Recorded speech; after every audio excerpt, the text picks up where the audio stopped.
Iniciou a gravação. Amém? Podemos voltar então? Oi, Gleicinha. Tá bom.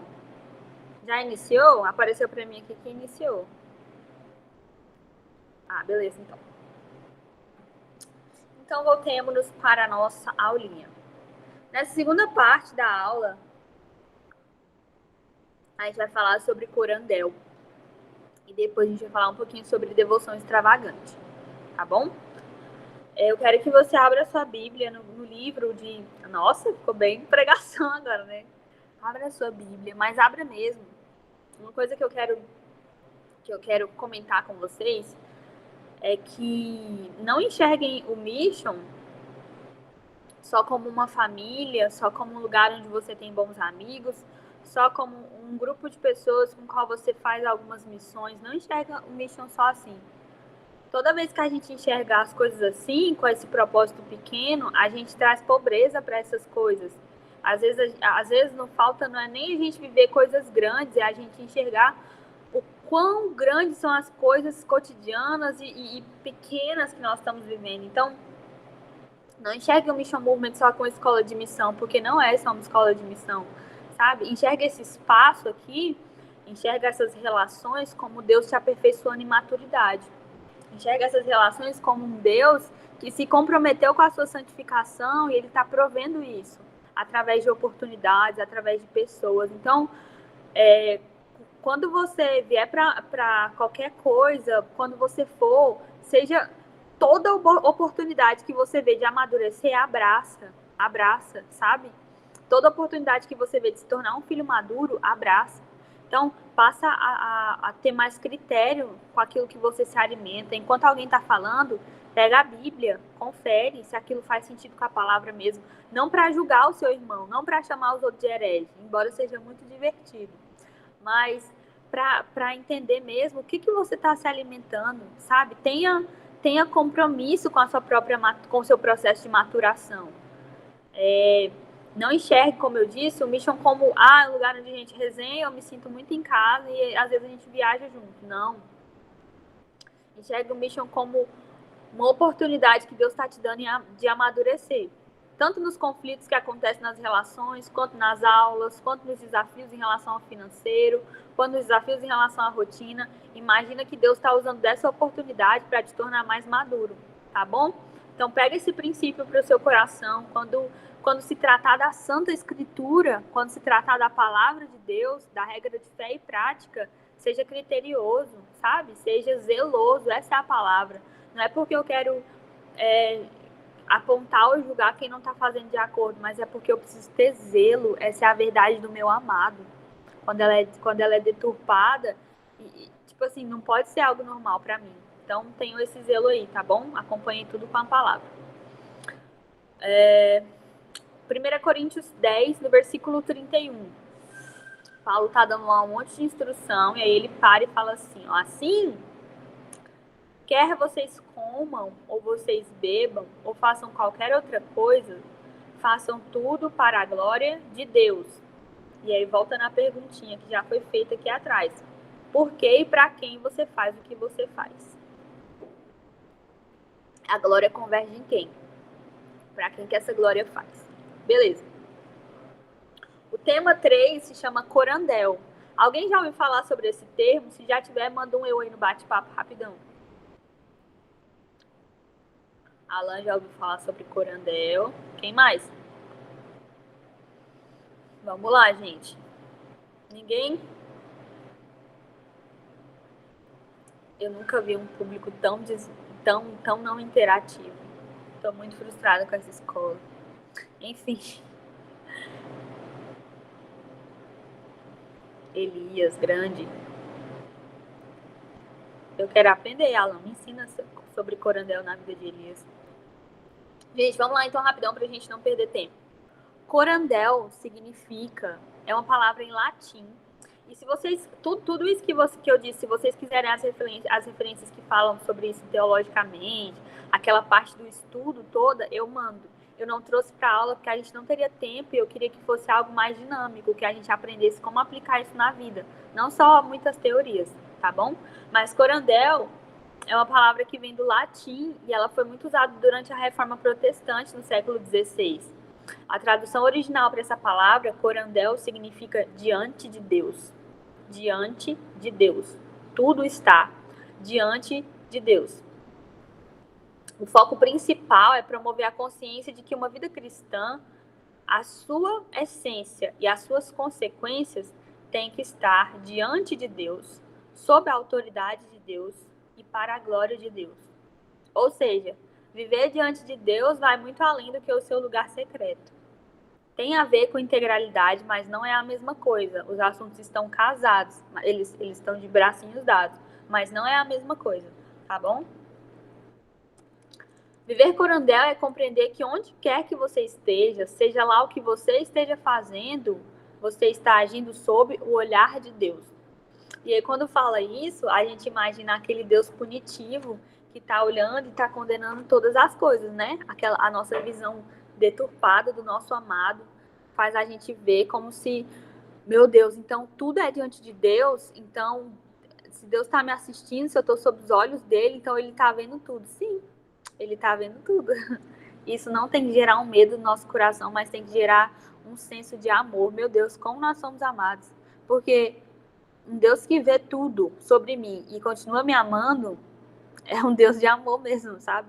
Um Deus que te assiste em todos os momentos, que sabe onde o seu coração é caído, que sabe todas as suas falhas e ainda assim continua te amando, continua dando amor a você e te capacitando e fazendo tudo isso. Ele é um Deus que realmente nos ama.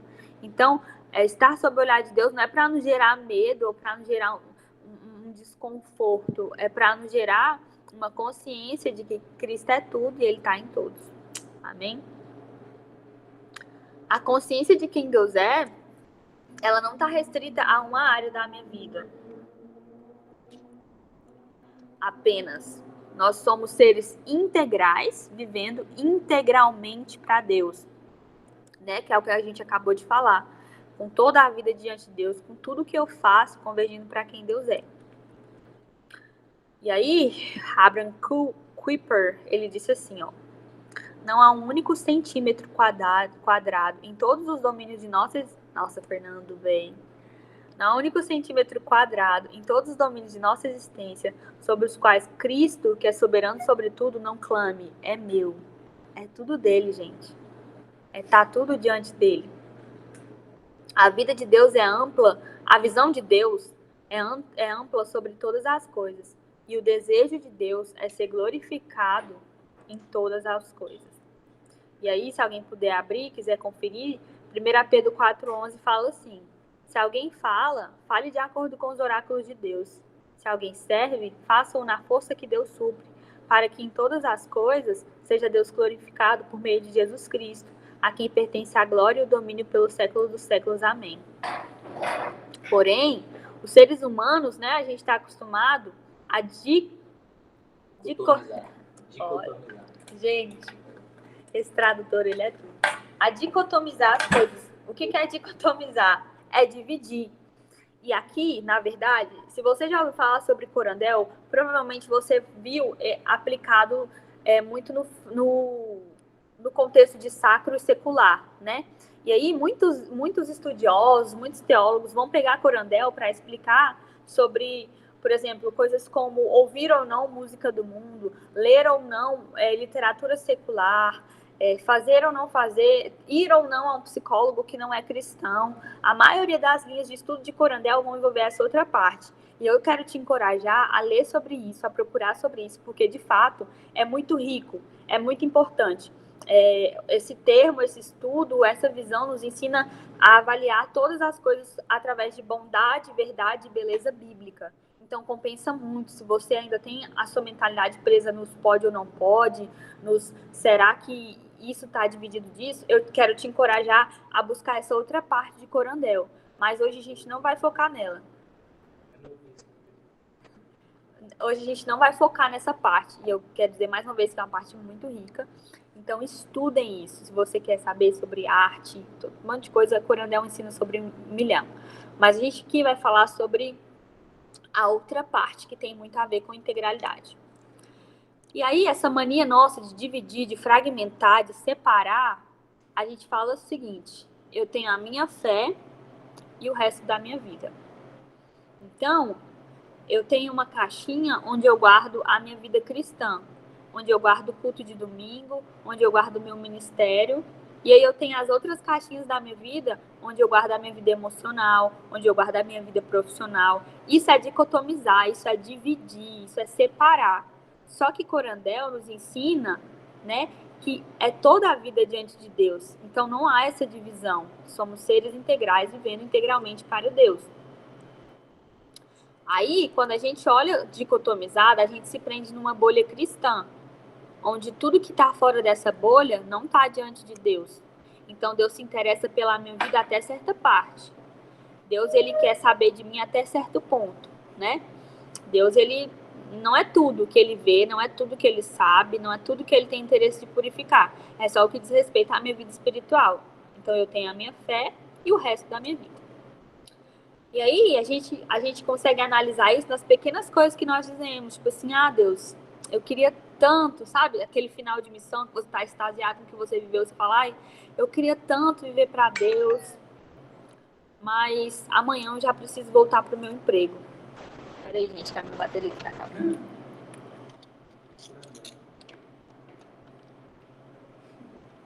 Mas amanhã eu preciso voltar para o meu emprego. Nossa, como eu queria viver para Deus, mas eu não posso porque eu trabalho. Não existe essa dicotomização. Certa vez, perguntaram para Lutero assim, o que um sapateiro convertido poderia fazer para servir melhor a Deus e ser um cristão melhor? E a Lutero respondeu assim, faça um bom sapato e venda por um preço justo. É ser integral, é dar glória a Deus dentro do lugar onde você está colocado.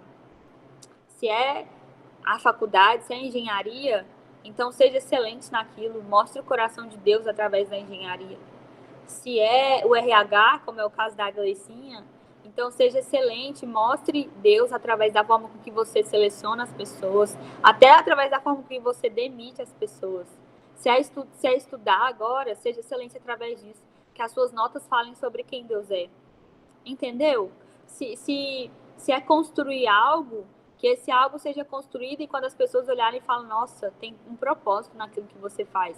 Tem uma intenção santa naquilo que você faz. Você não faz por fazer. Amém? Nós precisamos de um olhar corandel que observa tudo a partir da soberania e onipresença de Deus. Afinal, tudo está diante dele. Aí a gente vai para mais uma aplicaçãozinha pessoal. Como que corandel afeta a sua vida? Como que corandel, esse termo usado lá por Lutero, esse termo que foi tão estudado por tantos caras e é falado e tal, como que isso te afeta? E aí a gente vai falar um pouquinho sobre isso.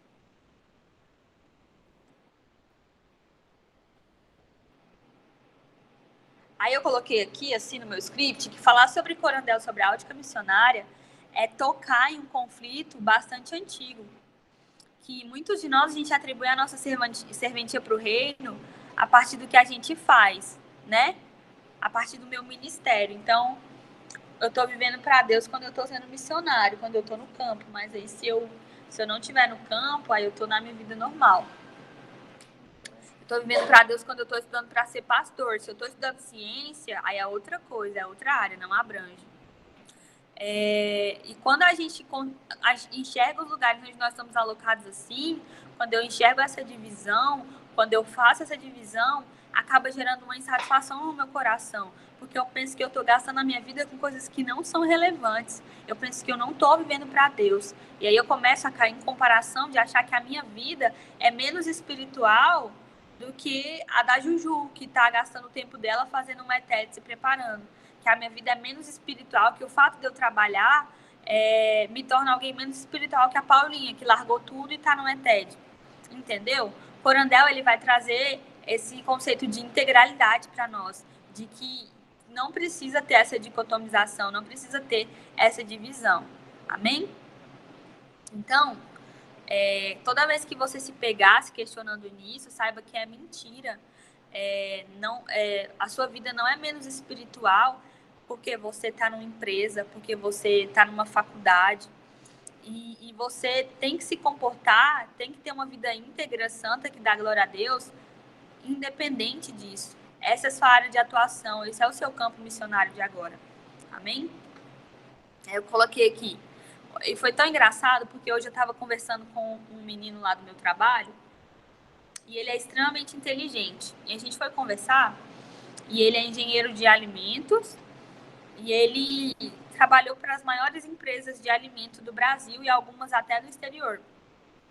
E ele estava me falando, a gente estava conversando justamente sobre essa crise, e ele falando assim que ele queria viver outras coisas, talvez.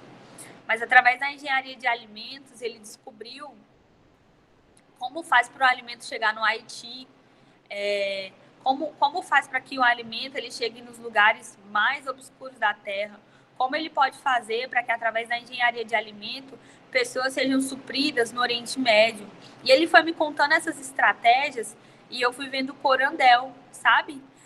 Cristo sendo glorificado através da provisão que chega para um irmão. Então, ele estava na engenharia e ele está vivendo integralidade. Ele está vivendo o que Deus tem para ele. Ele está vivendo diante de Deus também. Ele está cooperando para o plano eterno. Amém? Tá dando para entender ou tá ficando confuso? Vamos dando um amém aí.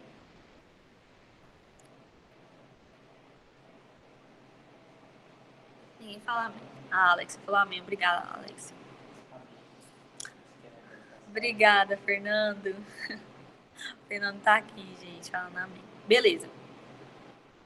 Já imaginou que você seja um engenheiro, sei lá, alguém que desenvolve um sistema hídrico, que leva auxílio e infraestrutura para cidades, vilarejos que sofrem com escassez de água? Isso é corandel. Eu coloquei vários exemplinhos aqui. Já imaginou que você seja um cientista que vive a realidade do céu e anseia fazer a vontade de Deus e a forma com que o Senhor se revela para você, com que Ele te dê uma parte no plano eterno, criando uma vacina que vai ajudar a humanidade no combate contra o vírus? Isso também é corandel. Só que quando a gente fala da dicotomia, a gente também tem a outra parte, que afeta o nosso dia a dia, que afeta tudo ao nosso redor e que ela não pode ser ignorada, porque quando eu falo para vocês sobre maturidade,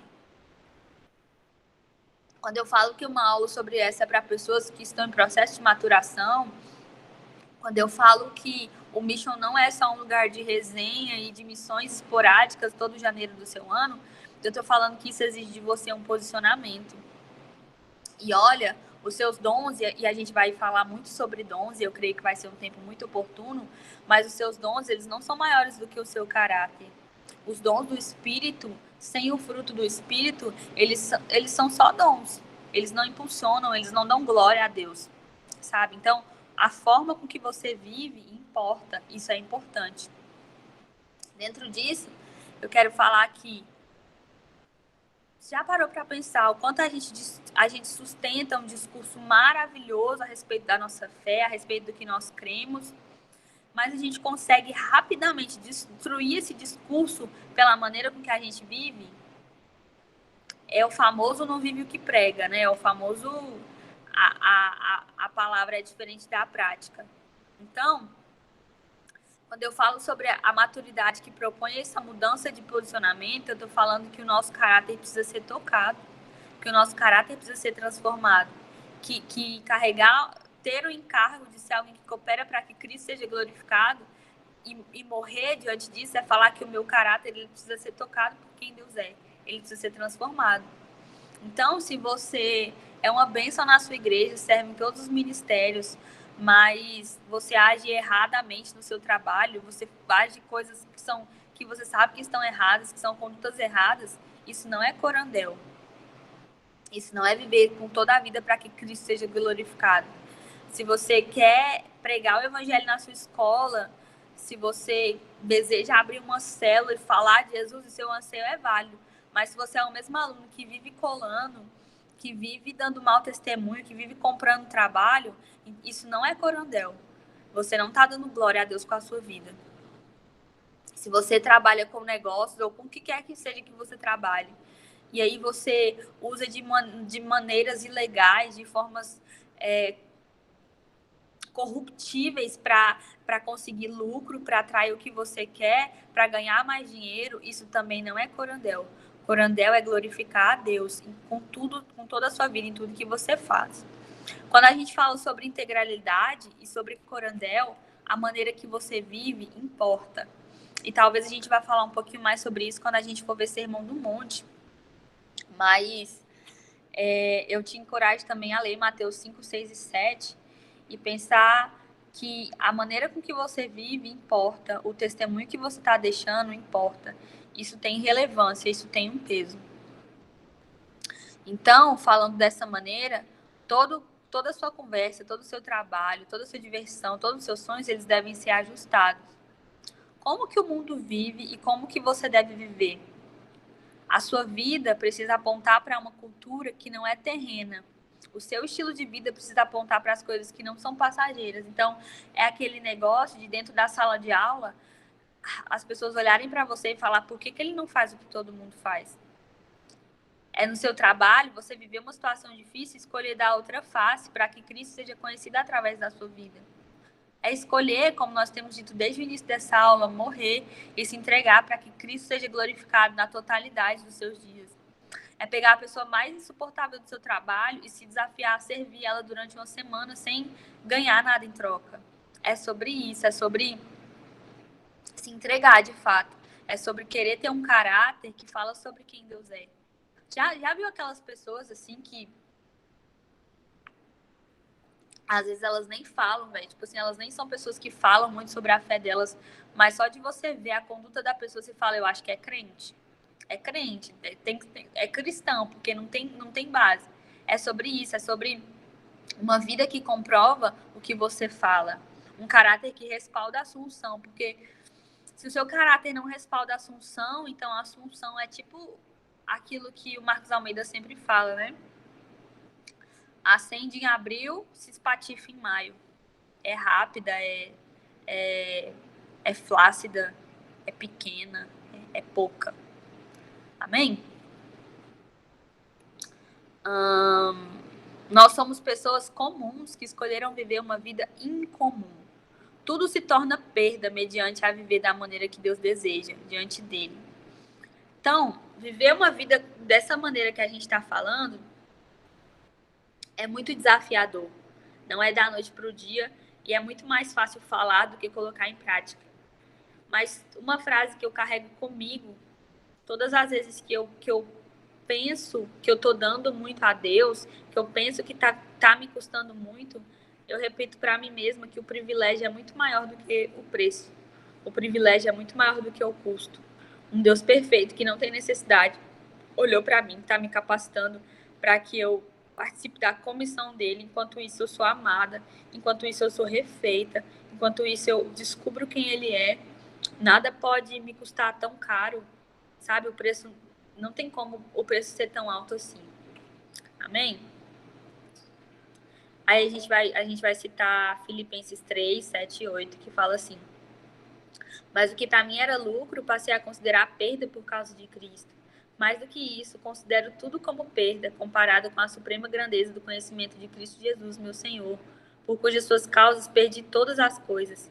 Eu as considero como esterco para poder ganhar a Cristo. Às vezes, assim, eu fico pensando, sabe? O que Paulo entendeu? O que Paulo viveu que fez ele olhar para a vida dele e falar assim: isso é bosta, isso é esterco, tudo é esterco. Porque dentro de tudo que a gente falou aqui, a gente apontou o quanto a gente apontou ídolos no nosso coração, a gente apontou o quanto a gente ama a nossa própria vida, o quanto a gente está apegado às coisas daqui. Mas algo aconteceu para Paulo para ele escrever assim: olha, eu considero tudo como esterco a fim de encontrar Cristo. A gente vê que algo vislumbrou os olhos dele a ponto de Cristo se tornar a pérola de grande valor. O campo onde ele esconde o tesouro, sabe? Algo pelo que vale a pena vender tudo e seguir. E, cara, como nos falta esse vislumbre, sabe? Como nos falta esse valor, como nos falta olhar para Cristo com essa com essa paixão, com esse anseio. Esses dias eu estava no trabalho e aí eu estava sentada no meu computador e eu estava resolvendo algumas coisas. E aí o Espírito Santo, ele me trouxe uma pauta de oração que na hora eu não entendi, sabe? Ele falou assim para mim: Emily, ora para você nunca se acostumar com a presença. E eu falei: uai, mas eu não tô acostumada não. Tipo assim, não, tá tudo tranquilo por aqui, Espírito Santo, tá tudo play. E eu vi o quanto, naquele momento, eu tava falando para Deus que eu preciso dele só até certo ponto, só até um certo nível, sabe? Então, fala muito dessa consciência que a gente comentou, de que a gente já tá bem com Deus. Tá bom que a gente tá vivendo até aqui. Não tem como Deus me surpreender mais. Não tem como Deus me ensinar mais coisas. Eu já sei como orar. Eu já sei como acessá-lo. Eu já sei o que é o Evangelho. E a verdade é que viver com o Senhor é descobrir cada dia o quão carentes do Espírito nós somos. O quão precisados dele nós somos. Ao ponto de vê-lo com tanta beleza e com tanto fascínio que eu olho para os planos que eu tenho cultivado há anos para minha própria vida e falo, é esterco. Que eu olho para os sonhos que eu tenho, assim, que eu tenho com afinco, com a verdadeira adoração, e eu falo, é esterco. Que eu olho para os meus dias que eu planejei para viver e falo assim, tudo isso é esterco, a fim de possuir a Cristo, é esterco. Ele é o tesouro de grande valor. Amém? Então, o Corandel vai trazer essa perspectiva de que todas as coisas estão diante de Deus e que o meu estilo de vida importa. A forma com que eu respondo ao fato de estar diante de Deus, isso importa. Isso é relevante. Isso precisa ser visto por mim, sabe? Eu tenho que sair da minha casa entendendo que eu sou um testemunho vivo e que por onde eu passo, Cristo pode ou não ser reconhecido. Alguém pode ou não ser tocado por um café que eu faço. Alguém pode ou não ser tocado por um sorriso que eu dou.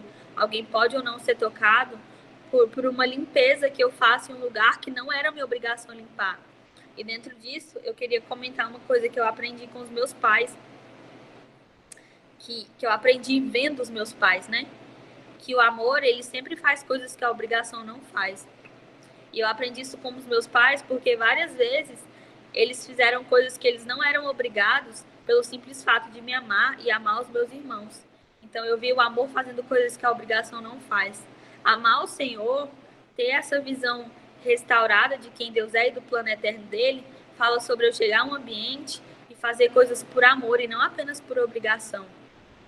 E me entregar por amor. E não porque eu tenho que fazer, não porque eu tenho que me entregar. É dar mais do que os outros estão esperando. É constranger as pessoas em amor ao ponto de gerar uma curiosidade. Tipo, quem rege a vida dessa menina? Por que ela tá fazendo todas essas coisas? Amém, gente? Me deem aí um feedback. Como é que tá? Pra gente ir pra próxima parte.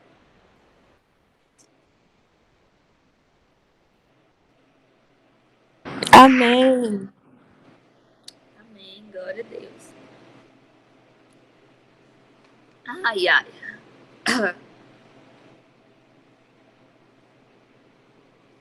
Beleza, nosso próximo tema e último é devoção extravagante. Talvez a gente gaste um tempinho mais nesse tema, porque ele é muito importante. E dentro dele eu quero falar algumas coisas com vocês. Quando você chega, expõe um panorama como esse que a gente expôs, fala sobre ser filho maduro, fala sobre a nossa responsabilidade, fala sobre se posicionar. Se você é um pouco parecido comigo, e agora eu tô falando de mim, da Emily mesmo, eu sou acostumada a negar a graça de Deus. Eu entendi isso, que eu sou acostumada a negar a graça de Deus. Então, várias e várias vezes, eu me comporto como o cara que foi para a entrevista de emprego e fica totalmente desesperado porque precisa apresentar planos de soluções para o chefe para ser aceito, para ser contratado. E é isso que eu faço com Deus. Então, nas primeiras vezes que eu estudei sobre integralidade, que eu estudei sobre essas coisas, sobre posicionamento, que eu vi isso vindo até mim, eu me desesperei. Porque eu falava, Deus, eu não sou capaz de viver um estilo de vida desse. Deus, eu não consigo. Você sabe o quanto eu falho na minha vida devocional, Deus. Você sabe o quanto eu não vou conseguir. E aquilo já me desesperou, porque eu estava tão apegada à força do meu braço. Isso é pura prepotência da nossa parte. Sabe por quê? Porque a Bíblia diz, e eu coloquei isso para vocês, que aquele que começou a boa obra é fiel para completá-la até o dia de Cristo. E que pertence a Deus tanto o querer quanto o realizar. Então você também está diante desse Deus sendo suprido, sendo protegido, sendo cuidado, sendo sustentado, sabe? Quando eu estava estudando sobre, por exemplo, sobre essa coisa de me relacionar com Deus de maneira pornográfica, a minha crise foi começar a orar para o Espírito Santo me ensinar a adorá-lo, porque eu entendi que eu não sabia. E quando eu comecei a abrir mão do não saber, assumir que eu não sabia, eu vi o Espírito Santo me ensinando a adorá-lo. Eu vi os dias que eu não tinha vontade, que o meu coração estava muito ansioso por me relacionar com Deus de maneira pornográfica, por sentir algo, por experimentar daquela sensação. Eu orava e falava, Espírito Santo, me ensina a adorá-lo, me ensina a fazer da maneira correta, me posiciona o meu coração no lugar correto. E eu vi Deus me aperfeiçoando nisso. Eu vi o próprio Cristo pegando. Sabe quando você é criança, você está aprendendo a escrever, e aí a tia passa aquele caderno de caligrafia, você começa a passar por cima e a sua mãe coloca a mão por cima da sua e começa a fazer junto com você? Eu vi o Espírito Santo fazendo isso por mim. Eu vi o quanto eu conhecia tão pouco sobre a disposição que ele tem em fazer isso por nós. Quando Cristo ele te propõe maturidade, quando Cristo ele te propõe mudança de mentalidade, Deus não está confiando na sua capacidade de se mudar, de se transformar, sabe? Não é um lugar onde você é o centro, onde você tem que ser a melhor versão de si mesmo. Porque até a sua melhor versão é ruim sem Cristo. Ela é caída, ela é incapaz, ela é deturpada. Então, o que eu quero te dizer para a gente transicionar para esse último termo é que apesar de que nós somos caídos, apesar de que o nosso coração é idólatra, apesar de todas essas coisas que vêm para trazer conserto e não condenação, Deus ele está olhando para nós com muito amor. Deus ele está olhando para nós, está soprando vida sobre nós. Eu oro para que aí onde você está agora, você seja gerada essa convicção em você de que o Senhor está soprando vida sobre você, de que o Senhor está soprando vida sobre todas as áreas da sua vida, de que o Senhor ele está pegando na sua mão e te ensinando naquilo que você não consegue. E é muito importante a gente pensar nisso, porque quando a Bíblia fala sobre fraqueza, ela nunca fala sobre o empoderamento, assim, tipo assim, agora Deus foi e me encheu de força e me empoderou e eu fui e regacei com tudo. É sempre Deus falando assim, ó, diga ao fraco, eu sou forte. Ah, Senhor, mas eu tô com medo de ir. Eu vou te empoderar com uma força que você não vai mais temer. Não, ele fala assim, ó, eu irei adiante de ti, eu irei contigo. Então, durante toda a narrativa bíblica, o Senhor está mostrando que tudo que nós precisamos é Ele. Então, eu quero te fazer te levar a pensar, Ixi, Maria, te fazer pensar sobre essa perspectiva de que o Senhor não está confiando em você para entender integralidade. O Senhor não está confiando na sua própria capacidade de entender o plano eterno e de abandonar as velhas práticas. O Senhor não está confiando na força do seu braço para deixar de ter uma adoração pornográfica. O Senhor está confiando nele e na graça que ele disponibilizou para que você seja santificado, para que você seja transformado. Então, eu não sou agente da minha própria transformação. Eu sou participante. Qual que é a sua participação nisso? Se posicionar, clamar para que o Senhor mude, se colocar diante de Deus e clamar pela poda, se colocar diante de Deus e clamar para que Ele olhe para você e te ensine a maneira correta de fazer as coisas. Mas dentro disso, você tem sido sustentado por uma bondade, você tem sido acompanhado por uma presença. E é tão engraçado, porque quando a gente fala muito sobre a presença de Deus, a presença, mas o que é a presença de fato? Quando eu estou presente em um lugar, por exemplo, eu estou presente aqui agora com o Nando. Isso quer dizer que eu estou aqui com ele, o meu corpo está aqui, a minha mente está aqui. Quando a gente fala sobre presença, essa presença de Deus, quando Deus fala que ele está presente, ele está falando que ele está lá, ele está mesmo. sabe? Não é como se ele tivesse deixado um esboço ou algo ali para um escape, não. Deus, ele está presente. Deus, ele está totalmente comprometido com a nossa santificação. Ele está comprometido em nos tornar parecidos com Jesus. Ele está interessado nisso, sabe? Em filhos que se pareçam com ele, em filhos que voltem para a referência correta. Amém? Então, pensando nisso, pensando nessa graça que vem de Deus, eu quero ministrar mesmo no coração de vocês que não seja só um conjunto de informações, mas que seja algo que te faça sair dessa aula, se ajoelhar diante de Deus e falar: Senhor, eu preciso da capacitação do seu Espírito para aprender a te amar. Porque às vezes a gente acha que a graça, e mais uma vez pegando a visão pobre que a gente tem das coisas ricas, que a graça, ela só tá para me purificar quando eu peco. Então, pequei e tenho a graça, pequei e tenho a graça. Isso é uma visão muito pobre da graça de Deus. Acho que Tito ou Timóteo vai falar, eu acho que é Tito, vai falar que, se alguém souber, manda aí, que a graça se revelou para nós, gente, o Alan, o que é o Alan? A graça nos educa, né? Ela é um meio do qual o Senhor nos ensina a amá-lo. Tito 2:12. A graça me educa, então a graça me ensina como amar o Senhor. A graça me ensina como ser excelente no meu trabalho.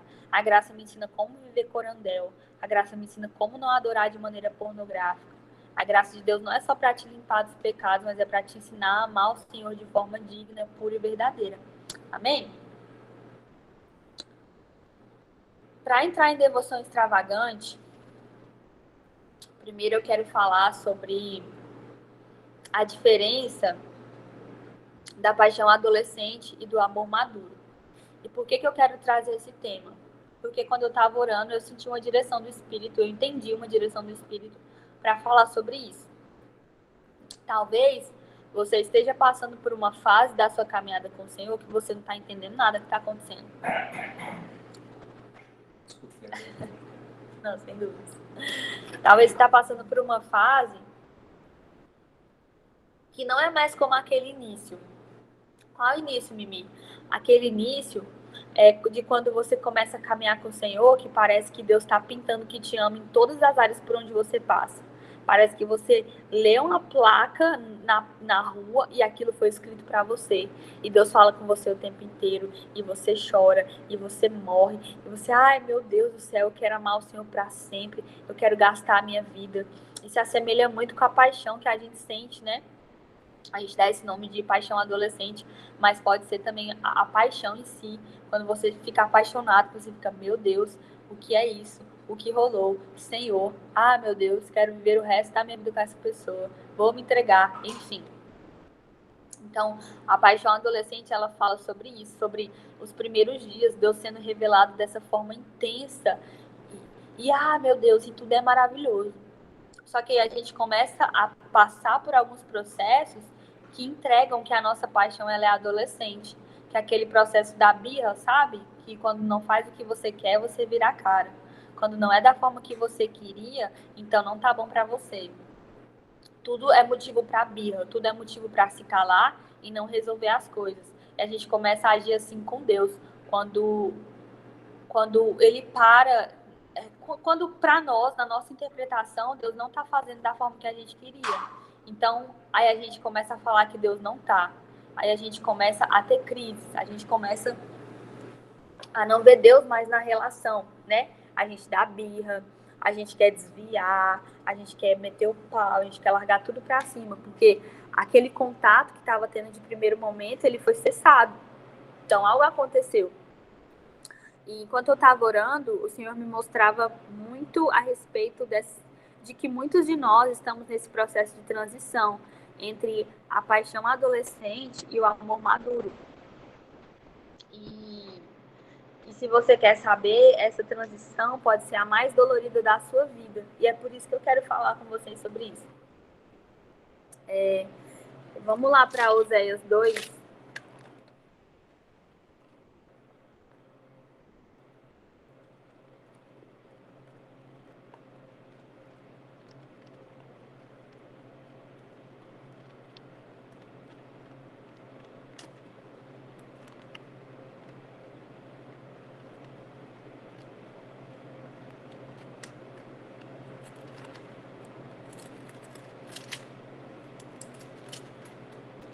imagino que todo mundo sabe o contexto do livro de Oséias. Oséias é um dos profetas menores.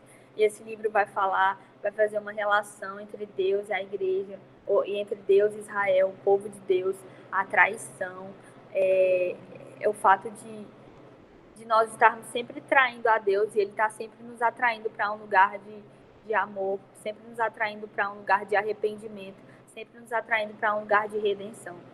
Amém? Vai falar sobre a vida de Oséias, a direção que Oséias recebe de Deus, blá blá blá, e a gente vai falar um pouquinho aqui do capítulo 2. Ao Senhor Deus, portanto, a infidelidade de Israel. Oséias 2:2. O Senhor disse ao povo: acusem a sua mãe, façam denúncia contra ela, pois ela não é mais minha esposa e eu não sou mais o seu marido. Peçam que ela pare de cometer adultério e que mande embora os seus amantes. Gente, esse negócio aqui me quebra, me explode.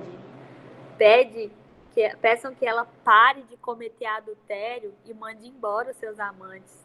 Quais amantes que você precisa mandar embora? Com quem que você tem adulterado, sabe? Por quem que você tem trocado o seu noivo? Quais amantes que você precisa olhar e falar assim: oi, amante, eu preciso que você vá embora porque eu tenho um noivo. Eu tenho um compromisso com alguém. Eu preciso, amante, que você vá embora. Esse lugar já está preenchido. E é tão engraçado falar sobre isso porque o amor do noivo, ele é um amor meio que uma incógnita, né? Porque por que o pai ama um filho? Ali envolve uma relação de sangue, ali envolve uma relação de família, né? Por que a mãe ama um filho? Ela gerou ele vem dela, então tem essa relação, esse amor entregue, por quê? Porque cresceu na barriga dela, tem o DNA dela, ela que cuidou. Mas e o amor de noivo? De onde que vem a força desse amor? O amor de noivo, ele fala sobre uma entrega voluntária. Ninguém te obrigou a estar ali, você decidiu estar ali, você decidiu amar, você decidiu se comprometer e dar a vida pelo outro. Então, Deus, ele tem esse amor voluntário para nós, ele decidiu nos amar, né? Eu não sei se é totalmente correto falar que Deus decidiu nos amar porque ele é amor, né? Esse é um atributo de quem ele é, mas eu quero que vocês entendam que o Senhor, Cristo se entregou voluntariamente para que nós tivéssemos a chance de sermos amados. Deu para entender? É porque às vezes eu faço umas analogias que tem sentido para mim, mas talvez não faz sentido para os outros. Mas vamos seguir. Eu não sou mais seu marido. Peçam que ela pare de cometer adultério e que mande embora os seus amantes. Se ela não fizer isso, eu te darei toda a sua roupa e a deixarei nua como no dia em que nasceu. Eu farei com que ela fique como um deserto, como uma terra seca, e ela morrerá de sede. Eu não terei pena dos seus filhos, pois são filhos de uma prostituta. Ela se entregou à prostituição e mostrou que havia perdido toda a vergonha quando disse: vou buscar os meus amantes, pois eles me darão comida, bebida e roupa de lã, de linho, azeite e vinho. Portanto, vou pôr ao redor dela uma cerca de espinhos e vou construir um muro na estrada, para que ela não encontre o caminho. Ela correrá atrás de seus amantes, mas não os alcançará. Irá procurá-los, mas não os encontrará. Então dirá: vou voltar para meu marido, pois quando vivia com ele eu era mais feliz do que agora. Uma coisa que eu quero dizer dentro disso é que é uma coisa que foi ministrada, na verdade, para mim, que eu estava lembrando disso hoje, é que se você tem dado um lugar de senhorio para o Senhor na sua vida, se você tem buscado viver diante dele, integridade, entrega, o Senhor ele vai começar a lutar pelos mínimos lugares de primazia na sua vida. Ele vai começar a revelar os seus amantes e falar assim: ei, tá vendo aqui que você não percebia? Eu quero senhorio. Ei, tá vendo aqui? Presta atenção, tem um amante aqui, você precisa se livrar dele. E é exatamente isso que ele está falando aqui. Olha, eu vou colocar ao redor dela uma cerca de espinhos e eu vou construir um muro na estrada para que ela não encontre os seus amantes. Isso fala de um Deus que está tentando nos mostrar que aquele caminho não é o certo. Ele está tentando nos livrar dos nossos amantes. Ele está tentando nos mostrar o quanto o nosso coração anseia por ter amantes, por ter escapes, por ter outra fonte de alimento, outra fonte de sustento. Beleza. Ela não compreendeu que fui eu que lhe dei o trigo, o vinho, o azeite, fui eu que lhe dei muitos presentes de prata e de ouro que ela ofereceu a Deus Baal. Portanto, quando chegar o tempo da colheita, eu tomarei dessa mulher o meu trigo, o meu vinho, levarei embora as roupas de lã e linho que tinha dado para ela vestir. Agora eu vou deixá-la completamente nua, na frente dos seus amantes, ninguém livrará o seu poder.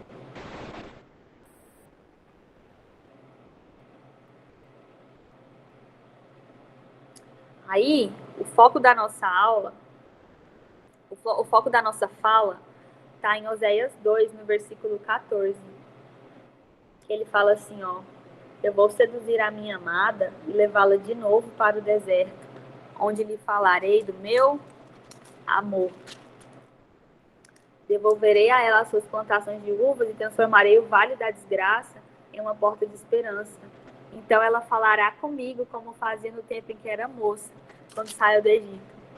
Cara, eu não consigo ler isso e ficar indiferente, sabe? E não pensar no que Deus tem feito e como ele age, como o amor dele é tão profundo, é tão perfeito, é tão completo, sabe? Sabe o que ele tá falando? Ele tá falando assim: Emily, você vive comigo baseado numa paixão adolescente, em que eu sou o seu amado, enquanto eu tô satisfazendo o que você quer. Você vive comigo uma paixão adolescente, quando tá tudo bem, você me ama, mas quando eu te coloco em processo de poda, de maturação, você me trai, você foge de mim, você dá birra, você quer acabar com o nosso relacionamento. Tudo você quer terminar, tudo você quer acabar. Então, Emily, eu preciso transicionar o seu coração, eu preciso fazer com que você deixe de ser uma prostituta. Eu preciso fazer com que você enxergue os seus amantes, eu preciso fazer com que você veja que você está negociando coisas que são inegociáveis, você está comprometendo o nosso amor pela sua vontade, pelo que você quer, pelos seus anseios. Então, Emily, eu vou te levar para o deserto para falar de amor. E, cara, meu Deus do céu.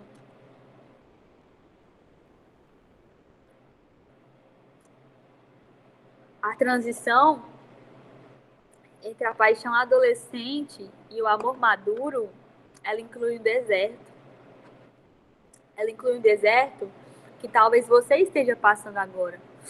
Você entrou em uma fase em Deus onde você não entende nada que está acontecendo. Deus não fala mais com você. As coisas que chegam para você que tem a aparência de Deus são confusas. Você fica, véi, será que isso é Deus? Será que não é Deus? Parece que nada flui, parece que nada acontece, parece que tudo está cooperando para o seu mal. E sabe o que é isso?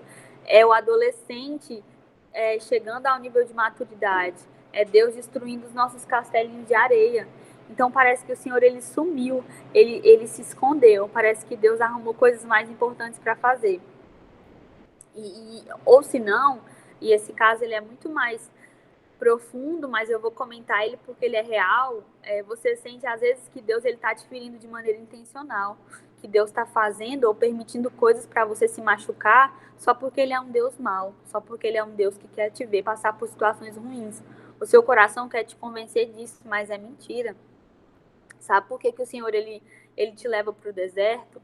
Por que o Senhor ele te leva para um nível de... Ele te tira de um nível de um relacionamento onde tudo é baseado no seu querer e no quanto tá bom para você, e ele começa a confundir todas as coisas, a destruir todas as coisas, porque ele está querendo te amadurecer. Ele está querendo tornar o amor de vocês um amor maduro, um amor que resiste ao tempo, que as muitas águas não podem apagar, sabe? Ele quer te levar para essa transição. Mas eu fiquei emocionada e eu me perdi da linha de raciocínio, então vamos voltar. Você está na paixão adolescente, onde você sente as coisas, onde Deus está lá o tempo inteiro, onde você tem resposta, onde você vive milagres.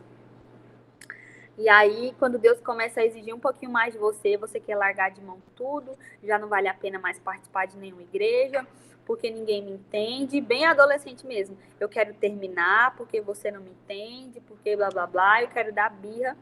E aí, nesse momento, o Senhor, por pura misericórdia, ele decide transicionar o nosso amor, ele decide amadurecer esse amor. E o que ele faz? Ele leva a gente para o deserto de ter as nossas respostas, as nossas perguntas respondidas ou não, o deserto de ter sentimentos, sentir coisas ou não, o deserto de ver as coisas claras ou não, o deserto onde o controle é tomado de fato da minha mão e eu preciso confiar em alguém que está nesse deserto comigo.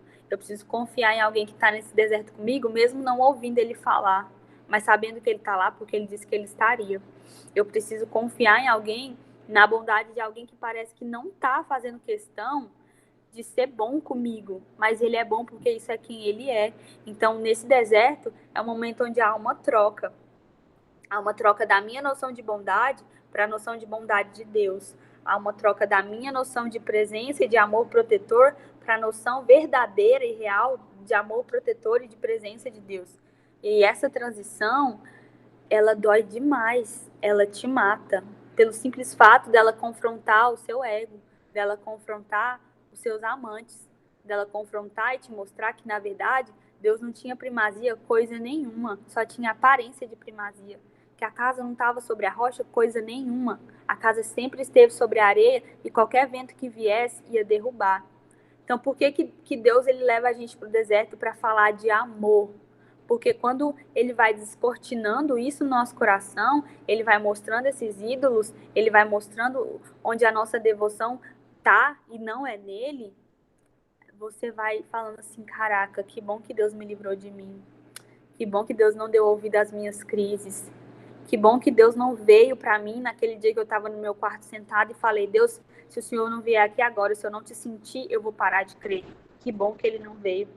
Que bom que ele me levou para o deserto.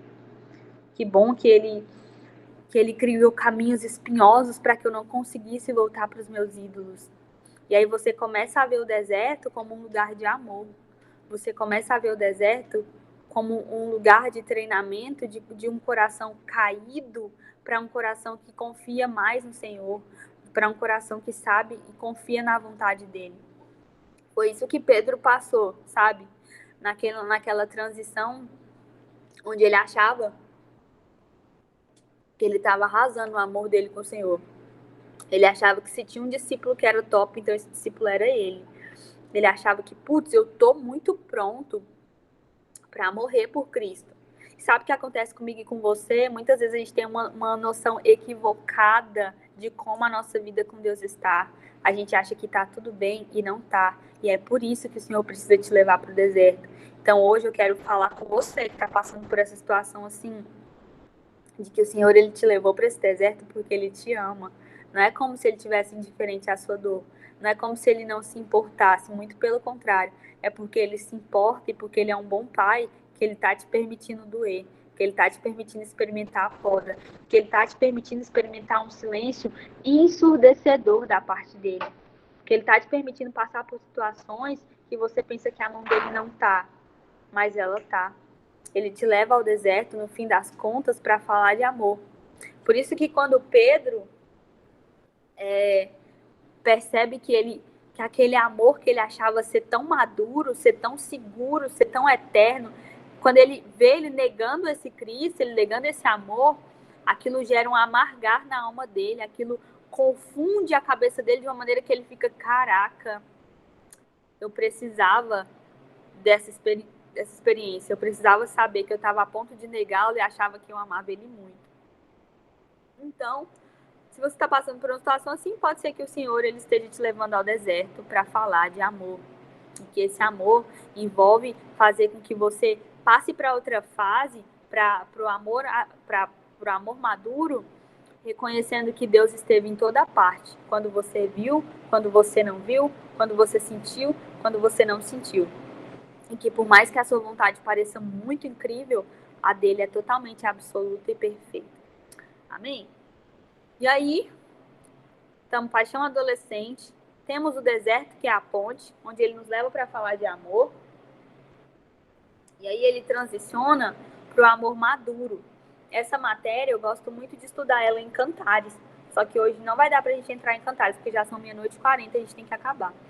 Mas que fala sobre a noiva, que realmente vive essa paixão adolescente de tô com o noivo, mas não tô com o noivo. Te amo demais, mas não sei se eu vou. Sabe? E aí o amado se retira, tem uma parte que o amado se retira e ela fica louca, porque ela perdeu o amado. Cadê ele? Ele saiu. E aí ele volta propondo para ela uma nova experiência, uma nova caminhada. Então é isso. Quando Deus parece que ele saiu, é porque ele está te levando para o deserto para falar de amor. Amém? Beleza? Vocês estão vivos aí? Já estamos acabando, gente. E o que é, Mimi, esse amor maduro? O que é esse amor maduro?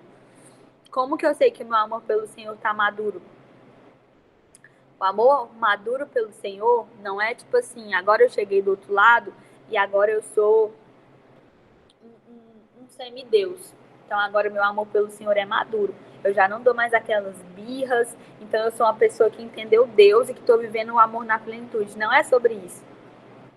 Sabe qual que é o amor maduro? É você se desesperar quando minimamente o seu coração está querendo voltar para uma característica de uma paixão adolescente. O amor maduro é você fazer porque você sabe que tem que ser feito. E não porque você sente ou não que deve ser feito ou não. Entendeu? O amor maduro, ele fala sobre intencionalidade. O amor maduro fala sobre... como que eu posso explicar isso? O amor maduro fala sobre... Cara, eu... Eu... Eu tô aqui e eu tô precisando de provisão em N coisas na minha vida. Deus sabe que eu preciso dessas provisões. No amor, na paixão adolescente, eu dou birra. Senhor, mas o Senhor tá vendo. Deus, mas ansiedade no coração, loucura. Deus não vai prover. No amor adolescente, eu sento e falo, Deus, eu sei que eu sou enriquecido em todas as coisas. Eu sei que os seus olhos não saem de mim. Eu sei que a sua bondade me sustenta. Eu sei que tudo que eu preciso para agora, o Senhor tá me provendo, porque a sua bondade não me abandona. Eu sei, Deus, que por mais que eu não esteja vendo, o Senhor está fazendo. Eu sei, Senhor, que por mais que eu não esteja sentindo, o Senhor está aqui. Eu sei, Deus, que por mais que eu esteja vivendo as piores experiências da minha vida, os seus planos para mim são bons, de paz e não de gerar danos. Você entende que agora é um amor que se compara ao casamento? Esses dias eu estava vendo uma matéria de um casal, que eles são casados há 70 anos, eles estavam falando sobre isso, né? Que eles decidiram amar. Então, eu trato ela bem, não só no dia que a gente está extremamente apaixonado, mas no dia que a gente está talvez abalado, eu sei que eu devo tratar ela bem, porque é meu dever cultivar essa relação, é meu dever, eu sei que eu amo ela, eu escolhi amar ela, é o amor voluntário do noivo, agora esposo, né? Então, esse amor maduro fala sobre essas coisas. Parar de dar birra com Deus. Parar de achar que Deus está falhando. Parar de achar que Deus está faltando. Emily, isso é lindo no discurso, mas é difícil com a vida. É difícil com a vida, gente. É muito difícil com a vida. Talvez você vai tentar ter esse estilo de vida todos os dias e você vai errar nele todos os dias. Mas morra tentando. Morra tentando. Então, voltando ao que eu estava falando lá no início, morra buscando capacitação do Espírito para conseguir. Essa é a palavra, essa é a frase correta. O que eu estava falando lá no início, Deus, ele está... Se você é um filho que está submetendo a poda, submetendo a mão do Senhor, ele está lutando pelos lugares de mínima primazia no seu coração.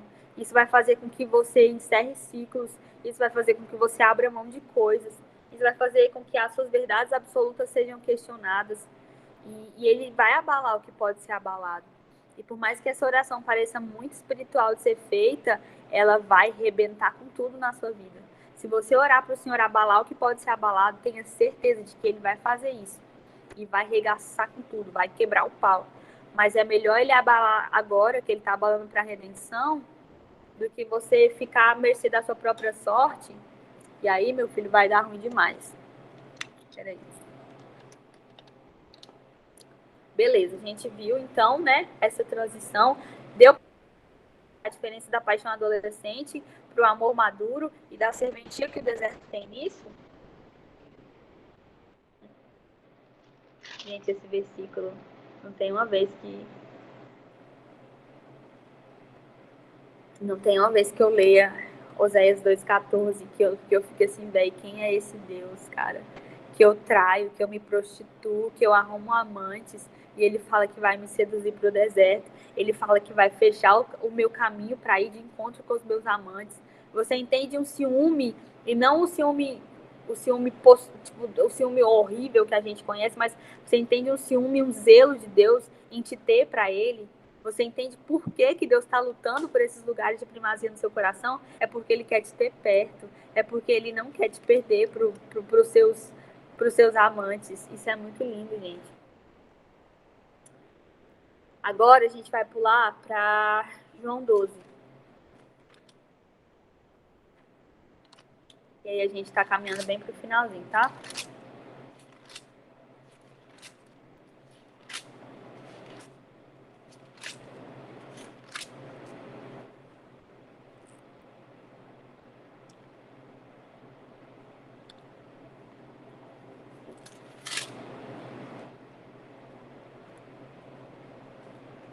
Pera aí. Deixa eu ver, acho que não é João 12, não.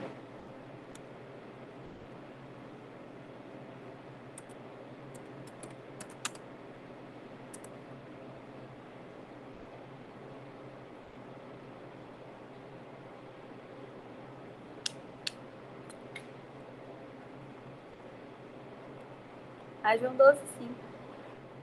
Pera aí. Tá. João 12, família. Eu vou ler em João 12 porque João é meu livro favorito e tô nem aí. João 12. 6 dias antes da Páscoa, Jesus foi ao povoado de Betânia, onde morava Lázaro, a quem ele tinha ressuscitado. Prepararam ali um jantar para Jesus. Marta ajudava a servir e Lázaro era um dos que estavam à mesa com ele. Então Maria pegou um frasco cheio de um perfume muito caro, feito de nardo puro. Ela derramou o perfume nos pés de Jesus e os enxugou com seus cabelos. E toda a casa ficou perfumada. Mas Judas Iscariote, discípulo que ia trair Jesus, disse: Este perfume vale mais de 300 moedas de prata. Por que não foi vendido e o dinheiro dado aos pobres? Judas disse isso não porque tivesse pena dos pobres, mas porque era ladrão. Ele tomava conta da bolsa de dinheiro e costumava tirar do que punham nela.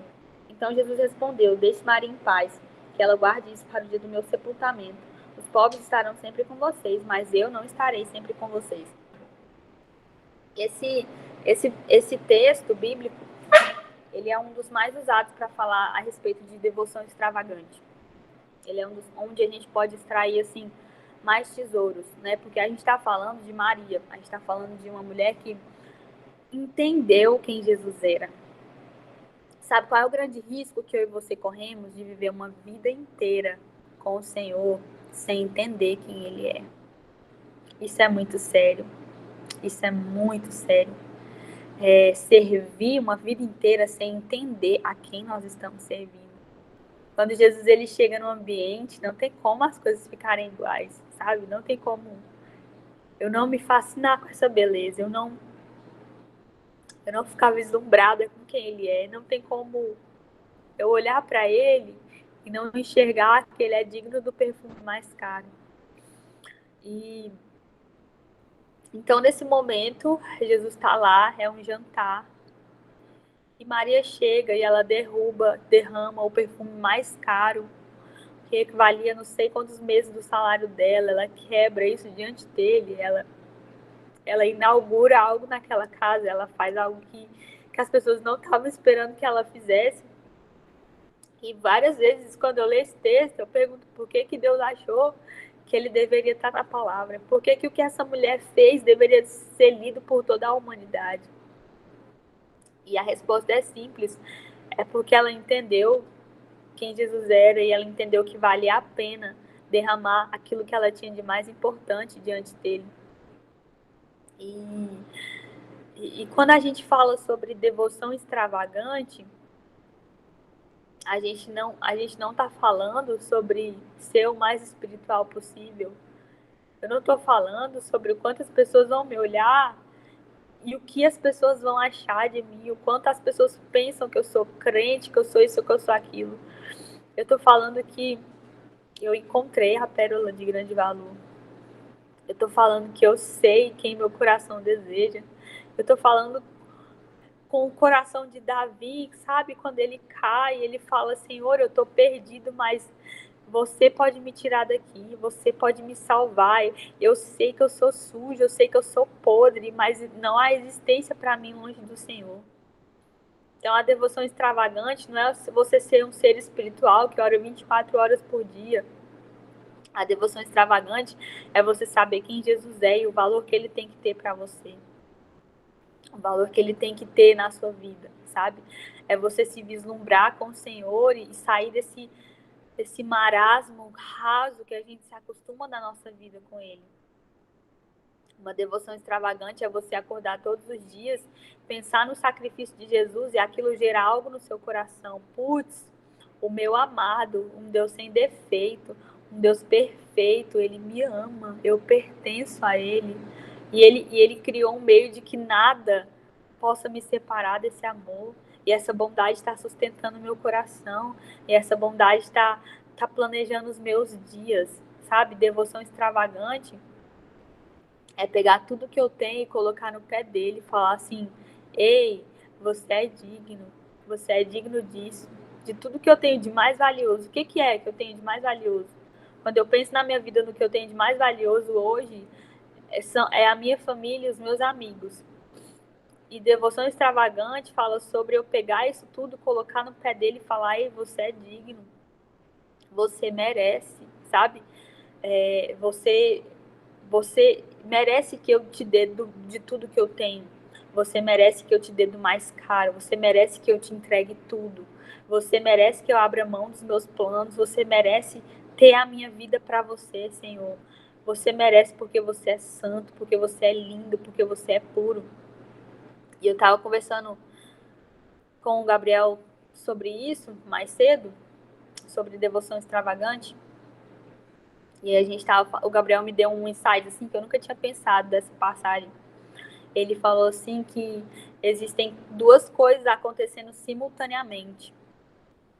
Uma mulher entregando tudo que ela tinha aos pés do Senhor e um homem reprovando esse ato porque ele estava querendo tomar tudo para si.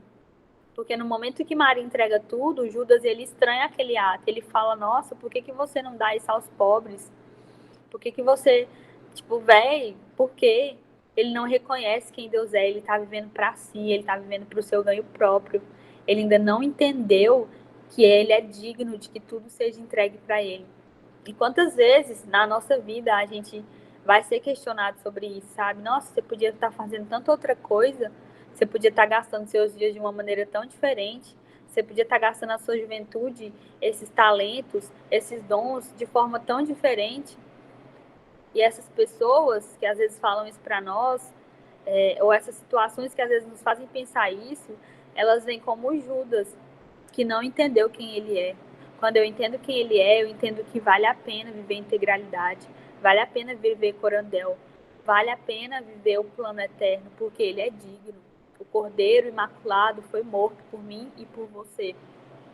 E tem uma frase que eu gosto muito, que é sobre a história dos morávios, né? O primeiro contato, o primeiro menino que pensou em fazer algo no movimento moraviano, ele estava numa exposição de artes. E aí ele viu um quadro que retratava Jesus, Deus.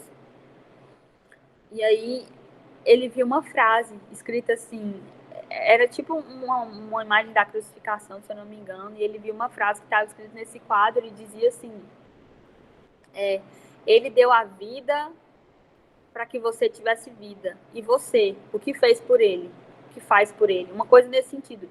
E aí vocês podem pesquisar e ver melhor isso. E naquela hora gira uma chave na cabeça daquele menino.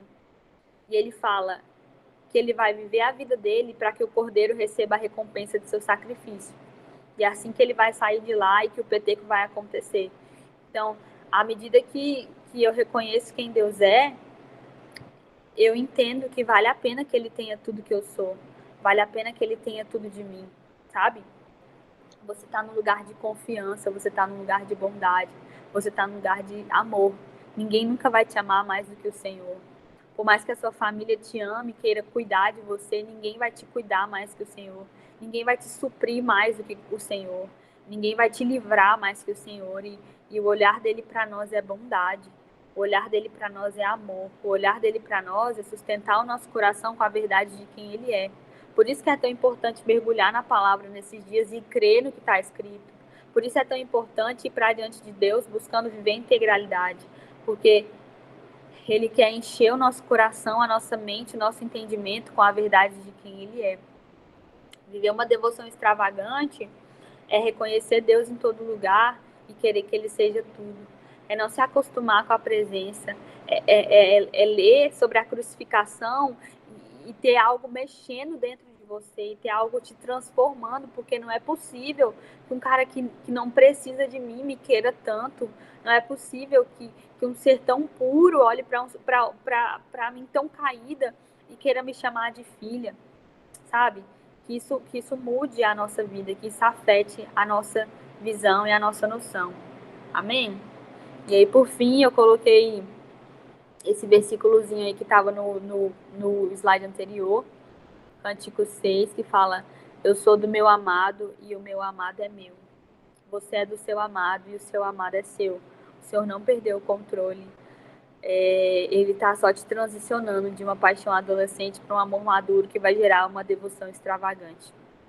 Então, coloque toda a sua vida diante de Deus, viva integralmente para Ele, dando glória para Ele em todas as situações e cumprindo, sendo coparticipante, cooperando para o cumprimento do plano eterno dele. Amém? Vamos orar agora e aí a gente está terminadinho, tá bom?